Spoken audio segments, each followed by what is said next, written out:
આપી ને મેં આ બનાય શું બનાયો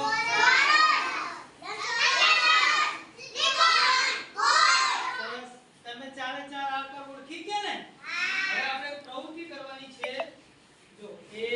આ કયો આકાર મેં કાઢ્યો છે આ ચોરસ આકારને આ કાગળની ઉપર તમારે લગાવવાનો છે તો જો હું તમને પહેલા દેખાડ દઉં જ્યાં ફેવિકોલ આપીશ એથી તમારે આમ ફેવિકોલ લગાવી અહીં ફેવિકોલ લગાવી દેવાનો લગાવી દીધો અને પછી બહુ નહીં લગાવી અને આ રીતે વચ્ચે વ્યવસ્થિત આમ ચોરસ લગાવી દેવાનો બરાબર હવે આ બીજો આકાર છે આ કયો છે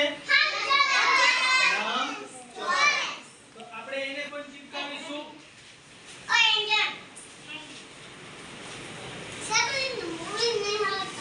ચલો લગાવી દીધો એક પાછળ અને કાગળ ઉપર વ્યવસ્થિત લાઈનમાં ચિપકાવી દેવાના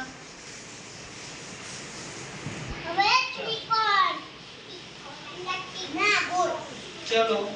આ કયો આકાર છે ત્રિકોણ કયો છે ત્રિકોણ ત્રિકોણને પણ આપણે લગાવવાનો છે તો એને પાછળ ફેવિકોલ લગાવી અને આપણે સરસ મજાની પ્રવૃત્તિ કરવાની આકારો ચિપકાવવાની તમને આકારોની ખબર પણ પડી જાય હવે ગોળ આપશે ગોળ એની નીચે ચોરસ નીચે લગાવી દેવાનો હવે હું આપશે ગોળ આ કયો આકાર છે હવે એને આપણે ગોળને પણ પાછળ ફેવિકોલ લગાવી અને આવી લગાવી અને ચિપકાવી દઈશું આના ઉપર અને આ નીચે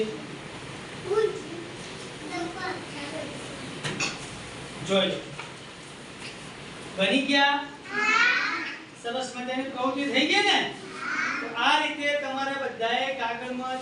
પ્રવૃત્તિ લગાવવાની છે આ લગાવશો ને